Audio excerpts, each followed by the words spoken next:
Welcome. My name is Natasha Sherman, and I am your host. And my guest today is Jim Gaven. And Jim is a musician on a mission. Welcome. Thank you, Natasha. So let's talk about that. What is your mission? Well, it's pretty simple in the end. It's really just, I want to make a difference through music and improving the quality of life for people through music, and especially in those in a time of need. It's really what it is. Right. Yes. And there's a lot of opportunity for that. There is. Yeah. And the population that you've typically been working with so far is? Adults with developmental disabilities, mainly. Right. I've been branching a little bit out into Alzheimer's dementia care unit areas and nursing homes and assisted living facilities, but mainly, adults with developmental disabilities. You know, music for me is so powerful. If I want to change my mood, I can, turn on a piece of music. There's just something, if you don't understand, if you're in another culture and you can't understand the language, you can relate to the music, you can connect through music. Oh, yeah. So to me, and I did a little reading, and it said one of the first things that happens when music enters our brains is the triggering of pleasure centers that release dopamine, a neurotransmitter that makes you happy. This response is so quick, the brain can even anticipate the most pleasurable peaks in familiar music and prime itself with an early dopamine rush. That's amazing. Like, wow. Getting a quick fix before the fix is there. Yes. Yeah. Research has shown that listening to music is associated with upticks in immunity-boosting antibodies and cells that protect against bacteria and other invaders. Music has also proven to be effective across a variety of treatment scenarios for conditions ranging from premature birth to depression to Parkinson's disease. Wow, that's a powerful instrument. You're doing powerful work. So when you're going in and you engage with people who are developmentally challenged, it's not just you there making a difference in their mood. You're creating a difference in their brains. Yeah, I mean, when you put it like that, yeah. Sometimes I don't realize the effect that I have, or maybe not that I have, but just that the music has. Yes. Music really does have this unbelievable power to break down walls, break down barriers, make people come out of their shells. I've seen some pretty amazing things, for sure. And I'm very lucky and blessed to be able to do what I do. I mean, I say that every day. Anymore. Yeah. So you were saying a couple of things, but one of them is that you started this because you wanted to make music, you wanted to engage, but you ended up in a job where you weren't engaging with music, you were crunching numbers for a music company, which kind of is very peripheral to what you wanted to do. And so your mother suggested just go volunteer somewhere. So tell us a little bit about that journey. Yeah, so leading up to volunteering, I was working at a company in New York, basically just crunching numbers. It was in the music industry. I thought it would lead to something. Yes. I learned a little bit. Yes. But now nowhere near where I really wanted to be. So yeah, I started volunteering at this as a visitation home. It's in Yardville, not too far from here, with adults that lived there that had some sort of developmental disability. It was really just Down syndrome and autism individuals. I would just go help out around the house. It had nothing to do with music. It was just to kind of re-inspire myself again. I felt like I was at a time where I was doing music on the side, but all day at work at this place and not really being fulfilled. Right. And didn't really feel like I had a purpose. I was just kind of maybe going through the motions. Didn't realize it initially, but started to realize, man, I got to do something about this. And so started just helping around the house, doing the dishes, cleaning a little bit. They would have barbecues in the backyard, just fun stuff. Yes. And after the first couple of times, I started bringing my instruments. I bring a keyboard, it's like a portable keyboard. I bring my guitar, and I just sing simple songs. I didn't really know many cover songs back then. Right. It was 8 years ago. I was playing songs I wrote, and they were not going to know what they were unless they heard about me before, which probably didn't. So yeah, it was really cool. I loved being there.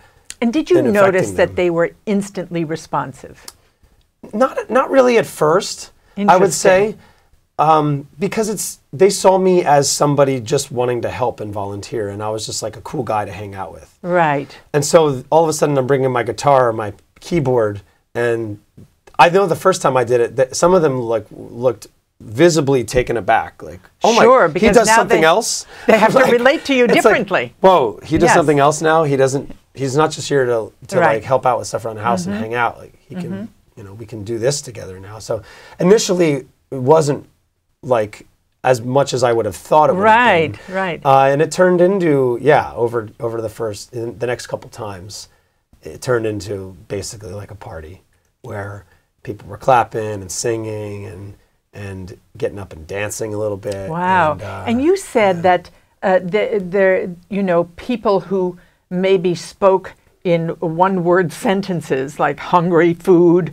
whatever, and wouldn't communicate in full sentences, would sing a song from beginning to end without missing any words. That's pretty miraculous. It's unbelievable. I mean, I didn't see that at the visitation home. That was when I moved on to the Arc Immerser. Right. Which is the next best step that I did, was make what I was doing volunteering and really getting a lot of joy and feeling like I had purpose there. So their community is developmentally challenged. Yeah. Right. And when I moved on to the Arc and started working there, that's when I saw an individual who you were talking about. Hungry, food, eat. That's not a real sentence, right? Right.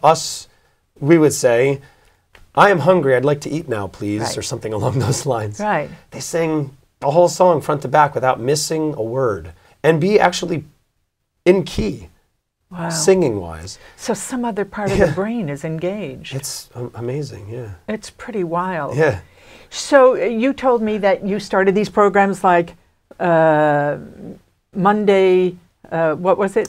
Make Music Mondays. Make Music Monday. Tap to the Beat Tuesdays. Right. They all had a theme. It was all alliteration. I'm a big fan of using literary devices to like teach people. Yes. And for myself too, it just makes it fun. It Right. kind of puts a name on something instead of it just being like a random occurrence. And so yeah, I started going around every day. We had there were about 5 or 6 rooms in this day program, and I'd go every morning to a different, go to all 6 rooms. Spend about 15 minutes there. Would they always be happy to see you? Yeah. Oh yeah. And I was so happy to see them too. Yeah. yeah, that's the great part, is that you were happy to see them. Yeah.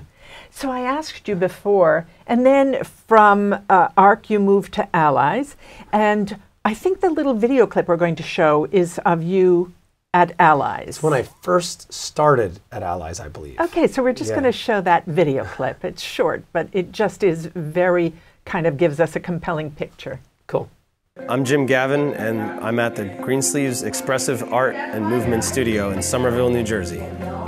I've been working in this field for 3.5 years, and I've been able to create a program with free rein that spans listening, music appreciation to music participation, and it's really engaging and involved. And today happened to be a little bit of percussion, and so I did some warm-up activities, and then we moved on to a couple other really fun activities that I do with the individuals in this field. I see the guys benefiting from the music programs that I do just by being able to increase their attention, as well as increasing their mobility with their hands and their legs even, and just learning rhythm overall. A lot of what I do is rhythm-based, and I do that on purpose because if you don't have great rhythm, you're not going to be able to play an instrument. And that's the overall eventual goal, is to get our guys to be on their own, independently playing their own instruments.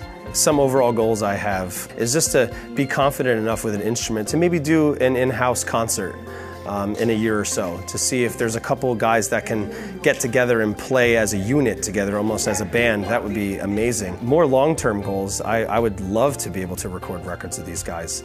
It would be great to maybe get someone who's really involved in singing and wants to record a karaoke style record, or even have me accompany them. I'll play the guitar and they'll sing.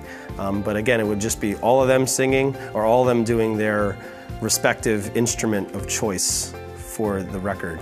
I get a lot out of it. I feel like even I get more out of it than maybe the guys do. It's that immediate satisfaction you get back from trying to help someone else learn something new, and then they get it, and the moment they get it, you can see that they get it, and it's amazing. It's a great feeling.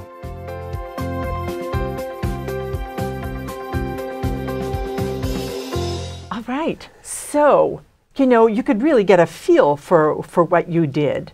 And you said to me, I said, you know, what's your favorite population to work with? Because there are there's autism, there's Down syndrome, and you said, and sometimes mixed in there was schizophrenia, bipolar, and you said you loved working with Down syndrome people. Especially, yeah. If I'm gonna pick a favorite, though, yes, we're told not to really pick a favorite, but right, there's just something really special. So talk about that. So when, you know, I spend time with lots of different groups of people in the developmentally disabled world, I guess you would say. Mm-hmm. And there's just something about when I'm with individuals who have Down syndrome. They show me things that I really am not shown otherwise. Mm-hmm. And that would be things like unconditional love and really present state awareness.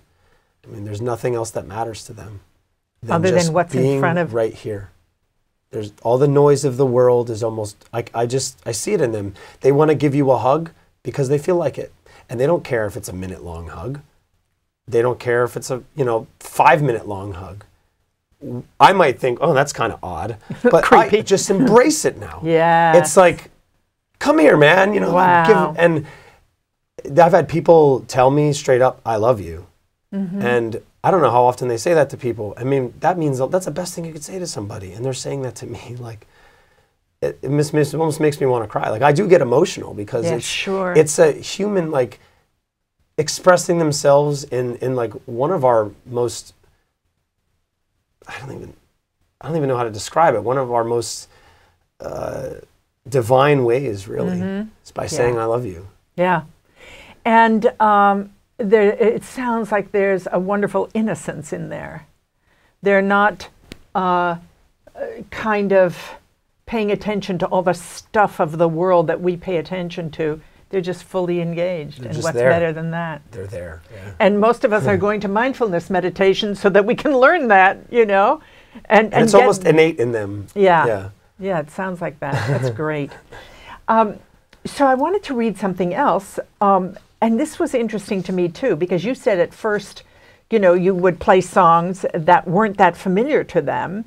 And so there is something about familiar music. So it says many of the beneficial effects of music on the brain are not limited to any single genre.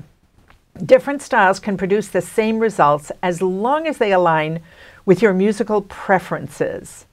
And it's the brain's relationship with familiar and favored music that is the key.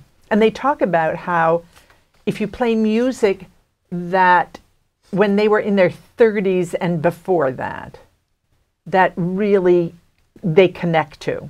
It amps it up more, yeah. It's from their childhood.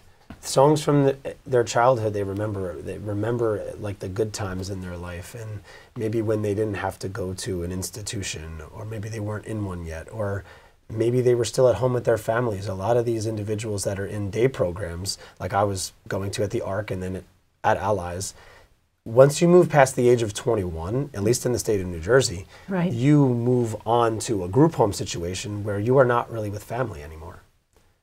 And so that age is huge.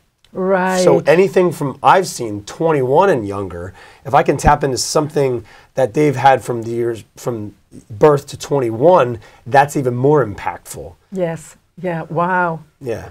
So you've had to learn a lot of new music.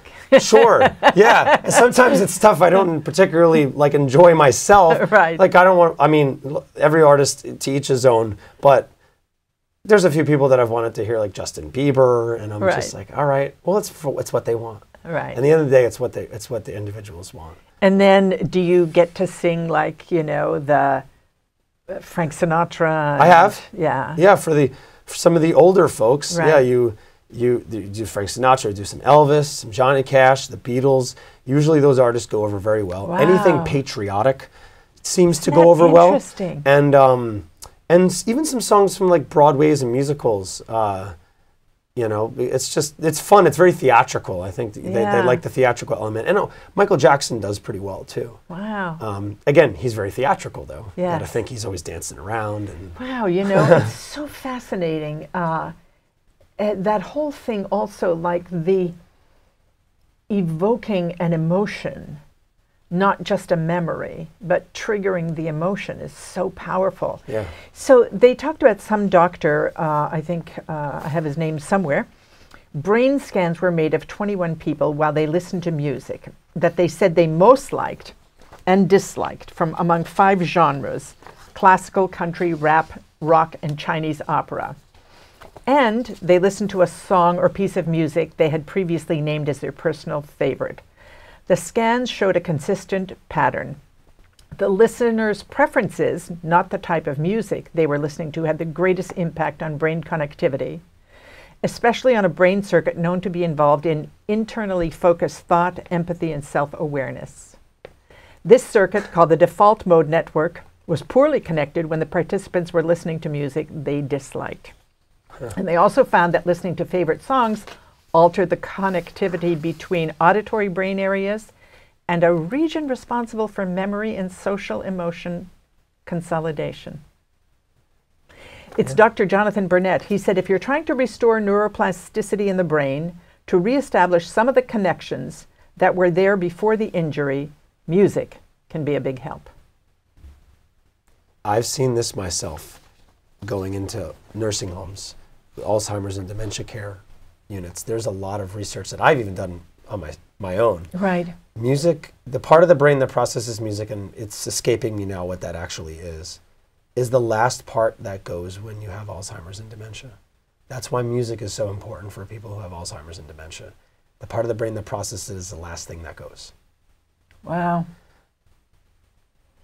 It's, you know, it's so actually quite moving, because if you think that everything else is gone, but yet you can, without language or whatever, you can connect and awaken something. Yeah. There's a great documentary out there called Alive Inside that talks about this. Really? And it's about awakening somebody who otherwise would normally just sit there pretty much in their own head, you know, with their head down, not really being engaged in anything. It's pretty neat. It's quite remarkable seeing the effects that it has, almost immediate effects on people. Right. Yeah. So, so you're no longer working for anyone. You've started your own business to do this. Yes. So talk to us about that. Yeah. Kind of a long chain of events that led to this. Sure. I don't want to go into all the details, Right. but it was the right time to start branching out onto my own. I've made a lot of contacts in this area, and it was the right time to kind of go out on my own and not just be with developmentally disabled adults, even though that is near and dear to my heart. Like I said already, I've been going into some nursing homes very consistently at a few places in the Mercer County area, and working with the Alzheimer's dementia care units, playing songs from their childhood and earlier, you know, maybe early adulthood, and also reaching out to places like drug and alcohol counseling centers, mental health organizations, places like the Rescue Mission, the Soup Kitchen. I want to just help people. And that it's very basic what I want to do. And I'm doing that right now with, I have a bunch of individual lessons I do in people's homes. I do group sessions at different day programs. Usually involves vocals, percussion, and maybe an element of sign language in there too. Wow. Yeah. So getting back to, so when you work with individuals, why would I hire you? Like, what would I be looking for when I hired you? To maybe learn an instrument or be able to, I mean, I would hate to... So it's not just people who are developmentally challenged, or... it could be anybody. Right. I'm fairly well versed on guitar. That's my main instrument. And I also sing. But I play keyboard, like piano, bass, ukulele, and drums. So you're a regular music teacher? You could call it that. Yeah. Okay. What would you call it? I'm always hesitant to call it a music teacher because it's not a degree in music, you know. Okay, or but you are teaching. But I'm teaching music. Yes. Okay. I don't know what I would call it. Yeah. A music teacher. A music teacher, I guess, right? Yeah. Yes. you don't have some of the credentials Yeah. that somebody else might put after their name, Yeah. but this is your passion. It is. You have experience, you have expertise, and you love working with people. Yeah. In a Sounds nutshell. appropriate to me. In a nutshell, yeah, that's what it is. Yeah. So then do individual parents hire you to come in if they have developmentally disabled children? That has happened, yes. I'm also able to work with right now a company called PPL, which stands for Public Partnerships. And anybody who has a developmental disability, I know that as an adult this is applicable. I'm not sure if it's before you reach the age of 18. I know that as an adult, if you have a developmental disability, everybody has an acuity or a tier that you're put into as far as like what level you're at in your disability. And you get a certain amount of money to use per year for a budget in whatever you want to use, recreation, maybe a therapeutic service you want. I can actually fall under what's called a goods and services like line item in there. And that's where parents have come to me. There's been some private pay things, and there's also been where I'm able to use people's goods and services budgets so it doesn't affect families. That's really great. And it's beautiful that I've been able to do this. Yeah. And really make a difference in their child's life. Yeah. So what would you do in, let's say, in a drug rehab program? I would probably go in there and be very uplifting and play a lot of songs that have to do about having a great day and being your best version of yourself. That's probably what I would do. Songs like Best Day of My Life from American authors, I love. I try to end sessions, no matter where I am, with that song. It's just very uplifting. It's a newer type song. It's a little silly, so it reaches like all these different avenues that, as much as serious as I am. I don't know if I know the song you're talking about. Can you sing a little of it? Sure, yeah. Oh, good. So it goes, I dance with monsters through the night, whoa, oh, oh, oh, oh, oh, and then they go, whoa, whoa, this is gonna be the best day of my life. And that's the chorus. Wow. And I couldn't think of a better way to really either start a session or end a session. So usually I end group sessions with that song. A lot of people seem to know it. Or I play Hit the Road Jack because it's fun. It's very repetitive. And it's like saying, see you later, sort of, Do a little of that one. Yeah. Okay. Hit the road, Jack, right? And don't you come back no more, no more, no more, no more. Right? So you got I love it. That's great. So I can feel your energy and what you bring to the table. Yeah. And it's really interesting because your journey is very evolutionary. Yes. And, as you said, you started out in the music industry, but working kind of a corporate type job. Yeah. But here, I'm a life coach, and so I look like for pivotal moments and kind of following the thread. Yeah. And the fact that, so your mom suggested go volunteer, but somebody else might have said, what? That's not going to provide me with any answers. Yeah.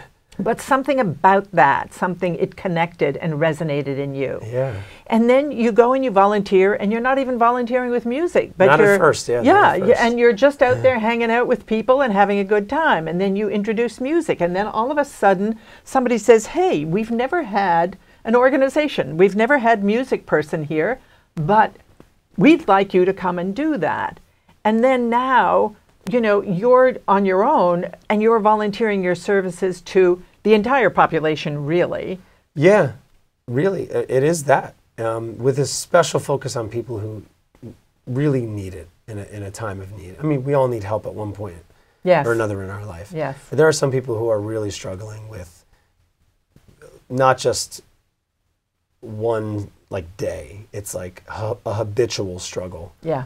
And that's really where my focus is. But yes, it is for everybody. Yeah.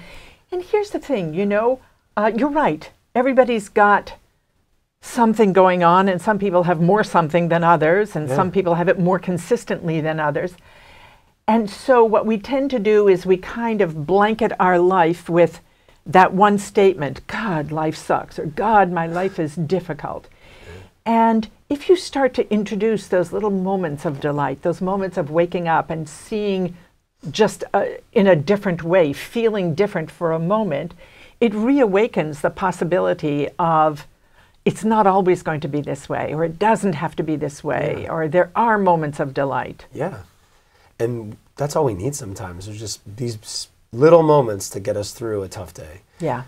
At the end of every day, I try my darndest to remember something that made me happy, or something that filled me with joy, or was something special that did not happen the day before. And it could be something very simple. A good sandwich at lunch. Yeah, it could be something like that, right? It doesn't have to take much. Yeah. It's interesting. We always try to have this like light bulb moment every day, and it doesn't have to be that. Yeah. When that happens, beautiful, awesome, even better, but it doesn't have to be that. Yeah, and you know, I have my clients do this. I call it creating a win list or a moments of delight list. Because at the end of the day, what we're usually left with is, God, I'm exhausted. Yeah. And the list of things that we have to do the next day. So I have them take time to write moments of delight. It didn't necessarily have to be something you did, but somebody came and shared a giggle with you, or a story, or somebody connected with you in a very private way. Or, and then you start to kind of develop a different picture. I just realized we're at the end. So, Jim, thank you so much for being my guest. Thank you for what you're doing. Sure. And you know, your information is going to be on screen. I hope people reach out to you because you're a musician with a mission. Yes, thank you, Natasha. I appreciate it. Thank you. My name is Natasha Sherman. Thank you for joining us.